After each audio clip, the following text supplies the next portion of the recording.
मित्रों नमस्कार, मैं हूं पंडित कैलाश चंद्र जोशी और आप देख रहे हैं मेरा यूट्यूब चैनल संस्कृति से। मित्रों, आज का विषय बहुत दुख भरा है, परेशानी वाला है और कष्ट वाला है, बहुत स्तब्ध करने वाला है। वो विषय है संसद, श्रद्धांजलि और सरगना।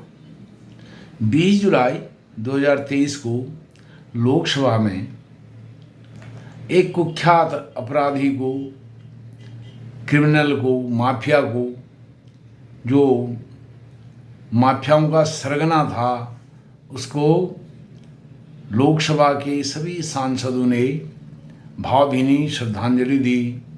उसके शोक में मौन धारण किया कुछ समय का।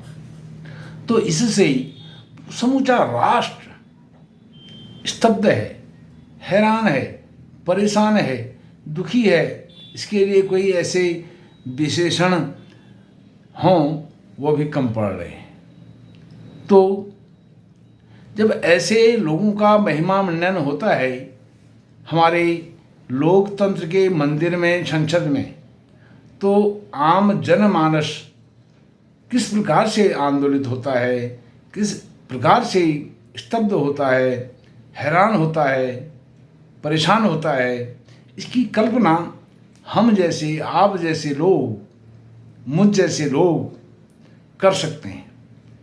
जो वहाँ बैठे हुए हैं संसद में, तो यह राजनीति का सीधे सीधे अपराधीकरण है, माफियाकरण है।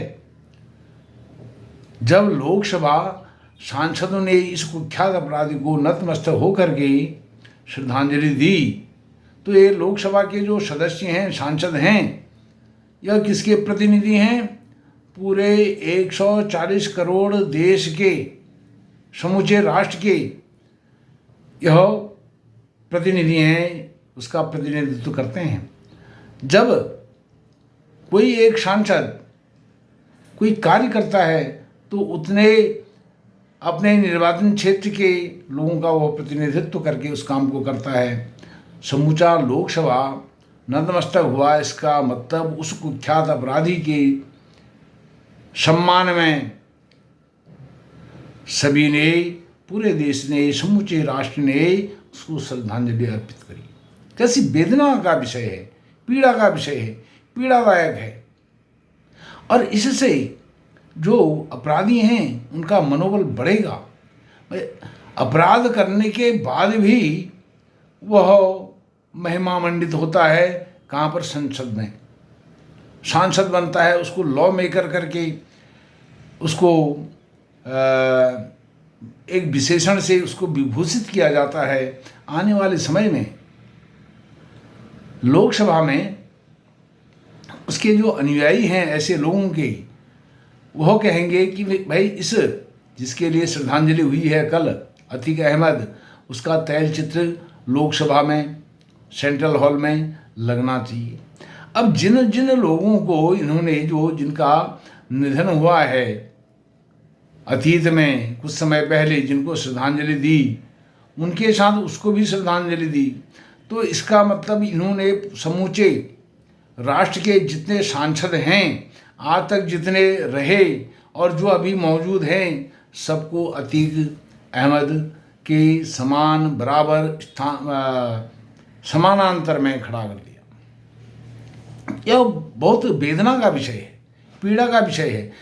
संसद की परंपरा के नाम पर, ये कहीं संविधान में तो लिखा नहीं है भाई किसी सांसद की मृत्यु हो जाए उसके बाद उसके लिए उसको श्रद्धांजलि दी जाए संसद में, ऐसा तो शायद कहीं लिखा नहीं है और यह संविधान का अंग नहीं है। परंपरा है तो ऐसी परंपराओं को तिलांजलि क्यों नहीं दी जाती है? उनको तिलांजलि दे देनी चाहिए। ऐसी परंपराओं को, परंपराओं के नाम पर देश में राजनीतिक शुचिता को बिगाड़ने का यह बहुत बड़ा इन्होंने कुकर्म कल वहाँ पर किया है संसद में, लोकसभा में। यह बहुत दुख देने वाली, पीड़ादायक बात है। अब इससे जो यह परंपरा हुई है, यह परंपरा आई है, इससे और अधिक विडंबना इस लोकतंत्र के लिए क्या हो सकती है? लोकतंत्र का मंदिर संसद के लिए और क्या विडंबना हो सकती है, जब अपराधियों का महिमा मंडन होता है, उनको पूजा जाता है। अब मिट्टी में मिला दिया, ऐसा कहा गया, और जिसको मिट्टी में मिला दिया उसी का आप महिमा मंडन कर रहे हो, नतमस्तक हो रहे हो, श्रद्धांजलि दे रहे हो। ये कौन सी उच्च परंपरा है लोकतंत्र की? तो यह आंदोलित करने वाली बात है। और मीडिया में भी इसका कहीं कोई चर्चा नहीं हुई। पता नहीं मीडिया कहाँ गया, 24 घंटे हो गए, अभी तक कोई इसकी चर्चा परिचर्चा कहीं अखबारों में कहीं नहीं है, इसकी आलोचना के रूप में।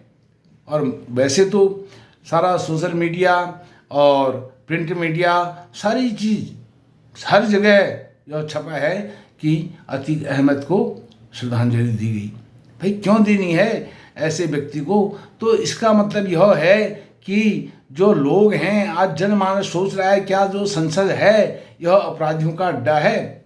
जब ऐसे अपराधियों को, क्रिमिनल को, कुख्यात जो सरगना है उसको वहाँ श्रद्धांजलि दी जाती है, तो इसकी रीडिंग किस प्रकार से की जाए? इस लॉजिक की इस प्रकार से यही इसमें निकल करके आता है, क्या जो हमारा संसद है वह अपराधियों का अड्डा है?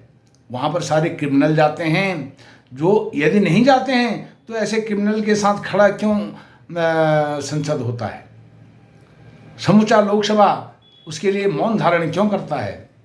यह पूरे 140 करोड़ देशवासियों का अपमान है, समूचे राष्ट्र का अपमान है। जम्मू कन्याकुमारी से कश्मीर तक, कश्मीर से कन्याकुमारी तक, अटक से कटक तक, पूरब से पश्चिम तक, यह सबका अपमान हुआ है। सबके सिर कल झुके हैं।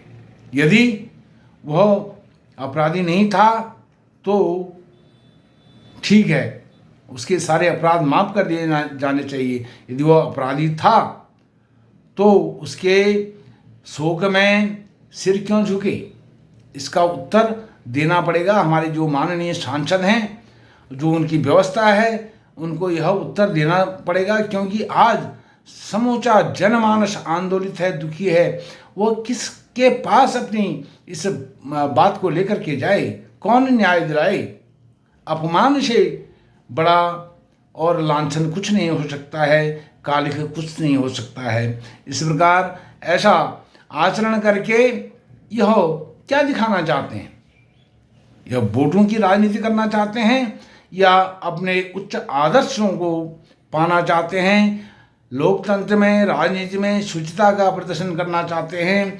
क्या इन तथाकथित जो राष्ट्रवादियों की सरकार है, राष्ट्रवादी पार्टी की जो सरकार है, वह क्या संदेश देना चाहती है? इससे इनके जो फॉलोअर हैं, इनके हितैषी हैं, इनको चाहने वाले हैं, बहुत दुखी हैं, नाराज हैं। समूचा देश तो है ही है, खास करके वह बहुत आघात उनको पहुंचा है। इस बात से मित्रों, इस प्रकार से यह अनैतिक आचरण, अक्षम्य आचरण तो संसद में हुआ ही है। इससे ऐसा लगता है संसद में ऐसे लोगों का वर्चस्व बढ़ेगा। आने वाले समय में ऐसे लोग संसद तक, विधानसभाओं तक पहुंचेंगे और वह लॉ मेकर बनेंगे। लॉ मेकर बन करके ऐसे लोगों का महिमा मंडन होगा। यूएनओ तक इस कुख्यात आतंकवादी अपराधी को मारे जाने की बात अब वहाँ तक जाएगी, सुप्रीम कोर्ट भी जाएगी कि भाई जब इसके लिए श्रद्धांजलि दी जाती है लोकसभा में, तो इस पर जो तमगा लगा है अपराधी का वह समाप्त किया जाए और इसको कोई जो इनाम होता है, तमगे होते हैं, जितने भी पुरस्कार दिए जाते हैं, उन पुरस्कारों से इसको नवाजा जाए। कम से कम उसके अनुयायी तो ऐसा ही करेंगे, ऐसा ही कहेंगे और ऊपर तक जाएंगे। पहले ही जब इसको मारा गया उस समय भी कई लोगों ने कहा भाई एक लॉ मेकर को मारा गया, एक पूर्व सांसद को मारा गया। तो वही आचरण जो 4 महीने पहले बात हो रही थी, उसके पक्षधर बात कर रहे थे, वही बात समूचा संसद, समूचा लोकसभा उसके विषय में, उसके फेवर में आकर के नतमस्तक होता है, उसको श्रद्धांजलि देता है। और यह बड़ी विडंबना की बात है। ऐसे तथ्यों को देख करके लोग इसके अनुयायी आगे तक जाएंगे। यह कैसा राम राज्य होगा? क्या यही राम राज्य है जिसकी परिकल्पना ये करते हैं? बड़े बड़े लच्छेदार भाषण देते हैं और हिंदुत्व की बात करते हैं, सनातन की बात करते हैं और कर्म ऐसे करते हैं। इसमें रोएं हंसें क्या करें, कुछ समझ में नहीं आता है। मित्रों, इस प्रकार से यह जो 20 तारीख की लोकसभा की जो प्रोसीडिंग थी, उस प्रोसीडिंग से 140 करोड़ जो लोग हैं वह दुखी हैं, स्तब्ध हैं, हैरान हैं, परेशान हैं। अपनी जो अंतर वेदना है, जो अंदर एक चोट लगी है, उस चोट को, उस पीड़ा को लेकर के किसके पास जाएं? यह राजनीतिक शुचिता कैसे आएगी? यह सबके मन में एक असमंजस संदेह शक की बात आज हो गई है। यह अनैतिक जो कार्य कल हुआ है, यह अक्षम्य है, यह क्षमा करने योग्य नहीं है। और ऐसे लोगों को सबक सिखाने के लिए हम आप सबको ही कुछ न कुछ करना पड़ेगा। मित्रों, इस प्रकार से यह संसद श्रद्धांजलि और सरगना विषय पर आज की वीडियो थी। आप मेरे चैनल को सब्सक्राइब कीजिए, मेरी वीडियो को लाइक कीजिए और अपने धर्म प्रेमी, सनातन प्रेमी लोगों के साथ इस वीडियो को शेयर भी कीजिए। आपका बहुत बहुत धन्यवाद। नमस्कार।